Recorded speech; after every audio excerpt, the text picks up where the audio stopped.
విద్యాశాఖ మినిస్టర్‌గా రేవంత్ రెడ్డి ఉన్నారు గదా! మరి ఆయన మీ స్వేరోస్‌కి ఎంతవరకు న్యాయం చేస్తుండ్రు? ఆయన ఎంతవరకు విద్యాశాఖ మినిస్టర్‌గా ఆయన సూట్ అయితారని మీరు అనుకుంటున్నారు? 100% ఫెయిల్ అయ్యిండు. రేవంత్ రెడ్డి 100% ఫెయిల్ అయ్యిండు. ఎందుకంటే తెలంగాణలో విద్యా వ్యవస్థ మొత్తం భ్రష్టు పట్టించిపోయింది. ప్రైవేటు కాలేజీలకు రేవంత్ రెడ్డి ఓపెనింగ్‌కి పోతున్న స్థాయికి వచ్చిందంటే ఏ విధంగా ఉంది? గురుకులాలు ఈరోజు మీకు ఐడియా ఉండొచ్చు గురుకులాల పరిస్థితి. ఒక టైంలో డాక్టర్ ఆర్ఎస్ ప్రవీణ్ కుమార్ గురుకులాల సెక్రటరీ ఉన్న టైంలో గురుకులాలు ఎగ్జామ్ పెట్టి ఎగ్జామ్ సీట్ దొరకని పరిస్థితికి వచ్చింది గురుకులాల్లో. ఈరోజు అదే గురుకులాలు మొత్తం ఆగమైపోయినాయి. ప్రవీణ్ కుమార్ గారు ఉన్నప్పుడు ఫైన్ ఆర్ట్స్ స్కూల్ తీసుకొచ్చిండు. గట్కేశ్వర్లో ఫైన్ ఆర్ట్స్ స్కూల్ ఉండే అది క్లోజింగ్ పరిస్థితి వచ్చింది. ఆర్మేడ్ స్కూల్ ఉంది బీబీనగర్లో, అది క్లోజింగ్ పరిస్థితి వచ్చింది. మళ్ళీ అటు పోతే మన సైనిక్ స్కూల్ అని తీసుకొచ్చిండు, ఇంకోటి మన కోడింగ్ స్కూల్ అని తీసుకొచ్చిండు, డిగ్రీ కాలేజీలు తీసుకొచ్చిండు. ఇట్లా చాలా కాలేజీలు కొత్త అంటే ఇన్నోవేటివ్గా ఆలోచన చేసి ప్రవీణ్ కుమార్ గారు తీసుకొచ్చిండు. ఇవన్నీ మొత్తం క్లోజ్ చేసిన ప్రభుత్వం రేవంత్ రెడ్డి సర్కార్ ఈరోజు. అంటే ఆయన డెవలప్ చేస్తా, ఇంకా స్కూల్స్‌ని ఇంక్రీజ్ చేస్తా అని కూడా మాట్లాడిన మాటలు మనం విన్నాం కదా! అంటే రేవంత్ రెడ్డి డెవలప్మెంట్ అంటే క్లోజ్ చేయడం కావచ్చు. మరి ఆయన డెవలప్మెంట్ క్లోజ్ చేయడం కావచ్చు. ఎందుకంటే ఆయనకు భూముల మీద ఉన్న ఇంట్రెస్ట్ గురుకులాల మీద లేవు. భూముల మీద ఇంట్రెస్ట్ గురుకులాల మీద లేదు. భూముల మీద ఇంట్రెస్ట్ విద్యార్థుల మీద లేదు. భూముల మీద ఇంట్రెస్ట్ నిరుద్యోగుల మీద లేదు. ఆ భూముల మీదనే పడ్డది మొత్తం. ఆయన ఏంటంటే ఆయన సంపాదించుకోనికి వాళ్ళ తమ్ముళ్ళకి సెక్యూరిటీ పెట్టుకొని ఆయన సెక్యూరిటీ పెట్టుకొని మొత్తం మరి ఎంత వాళ్ళ తమ్ముళ్ళు మరి ఏడ మినిస్టర్ చేసిండో ఏ ఉద్యమాలు చేసిండో మరి నాకైతే తెలుస్తలేదు. ఎందుకంటే మొన్న ప్రశ్నిస్తున్నాని డాక్టర్ ఆర్ఎస్ ప్రవీణ్ కుమార్ గారిని ఆయన సెక్యూరిటీ తీసి ప్రయత్నం చేశారు. వాళ్ళ వైఫ్ను ట్రాన్స్ఫర్ చేశారు. ఏంది కక్షపూరితంగా ఇవన్నీ చేస్తుంటారు రేవంత్ రెడ్డి. ఎవరైతే ప్రశ్నిస్తారో వాళ్ళ మీద కేసులు పెట్టడం, వాళ్ళు వ్యక్తిగతంగా దూషించడం. ఆయన ప్రవీణ్ కుమార్ గారి గుండు అరే నువ్వు ఏదైతే బయను మరి నిన్ను పొట్టోడు అన్నారా? అనలే కదా. నువ్వు ఎందుకు మాట్లాడుతున్నావు? ఒక ముఖ్యమంత్రి స్థాయిలో ఉంటే విద్యార్థులను విమర్శిస్తున్నావు, నిరుద్యోగులను విమర్శిస్తున్నావు. నీకు సిగ్గుండాలి ఇప్పటికైనా. నువ్వు ఇక్కడ తెలంగాణ ప్రజలకు ఆత్మగౌరవం ఉంటుంది కొంచెం. ఆల్రెడీ మీకు ఇప్పుడు ఉస్మానియాకి సంబంధించి అయితే 1000 కోట్లు కూడా ఆయన కేటాయించినట్టు కూడా మనకి ఇన్ఫర్మేషన్ ఉంది కదా. ఇక 1000 కోట్ల గురించి మాట్లాడుకుంటే రేవంత్ రెడ్డికి సిగ్గులేదని చెప్పాలి. ఎందుకంటే ఆ రోజు రేవంత్ రెడ్డి నేను ఓయూకి వస్తా, 1000 కోట్లు రిలీజ్ చేస్తా, నేను పోలీసు లేకుండా వస్తా అని చెప్పి మమ్మల్ని 2 రోజుల ముందే అరెస్ట్ చేశారు. ఇక్కడ 2 రోజుల ముందు అరెస్ట్ చేశారు. వచ్చిండు రేవంత్ రెడ్డి. అయినా కానీ ఇక్కడ నిరుద్యోగులు ఊకుంటారా? చెప్పులు చూపించారు రేవంత్ రెడ్డికి. 1000 కోట్లు రిలీజ్ చేసి 4 నెలలు అయితే ఇంతవరకు 100 రూపాయలు రాలేదు. 1000 కోట్లు ముచ్చట పక్క పెడితే 100 రూపాయలు రాలేదు ఉస్మానియాకు. మరి ఆ రోజు మరి కోదండరాం సార్ మాట్లాడిండు కాంగ్రెస్ ప్రభుత్వం వస్తే మారుతాను. మరి ఈరోజు ఎమ్మెల్సీ పదవి కోసం మరి కోదండరాం సార్ మాట్లాడి మరి నీకు ఎమ్మెల్సీ పదవి రాగానే నువ్వు సైలెంట్గా అయిపోయినావు. నువ్వు అద్దెంకి దగ్గర నువ్వు మాట్లాడిండు.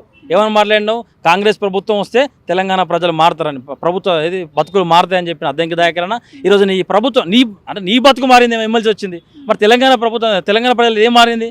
నువ్వు బలమూరు వెంకట నువ్వు మాట్లాడినావు కదా, తెలంగాణ కాంగ్రెస్ గవర్నమెంట్ వస్తే తెలంగాణ ప్రజలు మారుతాయి, నిరుద్యోగులు మారుతారు, అందరికి ఉద్యోగాలు వస్తాయి, విద్యా వ్యవస్థ మారుతుందని చెప్పిండు.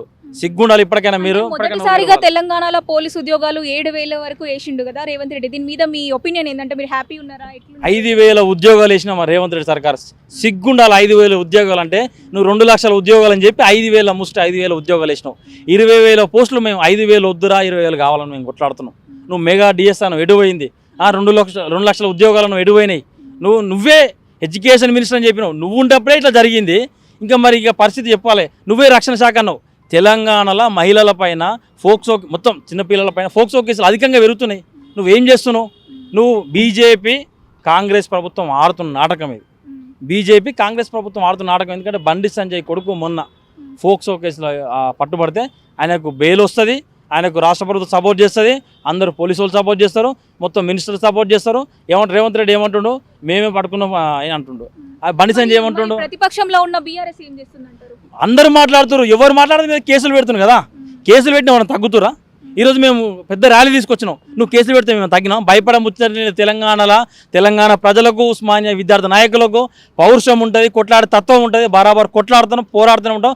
నేను గద్దె దించేంత వరకు మేము కొట్లాడుతున్నాం. ఖబర్దార్ రేవంత్ రెడ్డి. ఒక రకంగా ఇప్పుడు మనం తెలంగాణ సాధించుకుంది కూడా ఉద్యోగాలు అనేది ఒక రీజన్ కదా. ఇప్పుడు మరి తెలంగాణ రాకముందు, తెలంగాణ వచ్చిన తర్వాత బీఆర్ఎస్ ప్రభుత్వంలో, ఇప్పుడు కాంగ్రెస్ ప్రభుత్వంలో ఏమన్నా తేడా ఉందా? ఏమన్నా డెవలప్మెంట్ ఉందా? ఉంది. ఇప్పుడు రేవంత్ రెడ్డి మాట ఆయన గత ప్రభుత్వం చేసింది అన్యాయం చేసింది కాబట్టి మా ప్రభుత్వం వస్తే మేము న్యాయం చేస్తామని చెప్పిండు రేవంత్ రెడ్డి.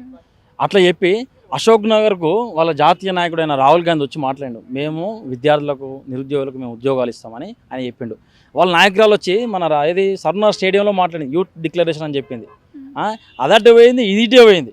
మరి దాని గురించి మరి వాళ్ళ నాయకుడు మాట్లాడతలేడు, వాళ్ళ సంబంధించిన పార్టీ నాయకులు మాట్లాడతలేడు, ఎవరు మాట్లాడతలేరు. ఈరోజు నిరుద్యోగులకు మొండి చేయి చూపించిండు రేవంత్ రెడ్డి. 2-3 సంవత్సరాల దగ్గరికి వస్తుంది, ఇంతవరకు ఉద్యోగ నోటిఫికేషన్ లేదు, ఏం లేదు. గత ప్రభుత్వం ఇచ్చిన నోటిఫికేషన్లు ఉద్యోగాలు ఆ టైంలో జరిగినాయన్నీ ఈయన ఏదో మొత్తం మీటింగ్లు పెట్టుకొని ఇట్లా పేపర్లు పట్టుకొని ఫోటోలు దగ్గర ఫోజులు ఇచ్చిన రేవంత్ రెడ్డి. నువ్వు ఎవడో చేసిన దానికి నువ్వు చేసావని చెప్పడం అనేది నీకు సిగ్గు ఉండాలి కిందనన్నా. ఎందుకంటే నీకు సిగ్గు లేను వాటికి నువ్వన్నీ ఇవన్నీ చేస్తున్నావు. ఎందుకంటే నువ్వేం నోటిఫికేషన్ లేదు, తిప్పి కొడితే 6,000 ఉద్యోగాలు ఇవ్వచ్చు. నువ్వు 2 లక్షలు ఎక్కడ, 6,000 ఎక్కడ? ఇప్పటికైనా నువ్వు బుద్ధి తెచ్చుకొని తెలంగాణ ప్రజలకు క్షమాపణ చెప్పి ఉద్యోగ నోటిఫికేషన్ విద్యార్థులకు ఏవైతే నువ్వు ఇచ్చిన హామీలు ఉన్నాయో అవి నెరవేర్చు. లేకుంటే బరాబర్ తెలంగాణ దాకా నేను కొడతామని.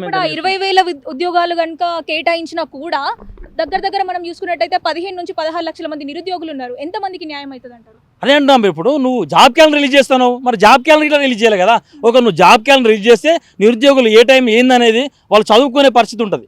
నువ్వు 2 లక్షల ఉద్యోగాలు అని చెప్పినావు, మరి అవి ఏవిటి పోయినాయి? ఎవరికి ఇస్తున్నావు? నువ్వు ఎవరి కోసం నువ్వు కొట్లాడుతున్నావు? పెద్దందారుల కోసం కొట్లాడుతున్నావా? తెలంగాణ ప్రజల కోసం ఉన్నావా? నువ్వు ఎవరి కోసం ముఖ్యమంత్రి విను? నిరుద్యోగులు అయినా కూడా ప్రైవేట్ రంగంలో కూడా తెలంగాణ అభివృద్ధి అవుతుంది. మరి ఎందుకు మీరు గవర్నమెంట్ జాబ్ల మీదనే ఫోకస్ చేస్తున్నారు? ఎక్కడ డెవలప్మెంట్ అవుతుందండి? ఎక్కడ డెవలప్మెంట్ అవుతుంది? ఎక్కడ డెవలప్మెంట్ లేదు. ప్రైవేట్ రంగం సార్, ప్రైవేట్ రంగం ఉద్యోగాలు అన్న మరి ఏవి?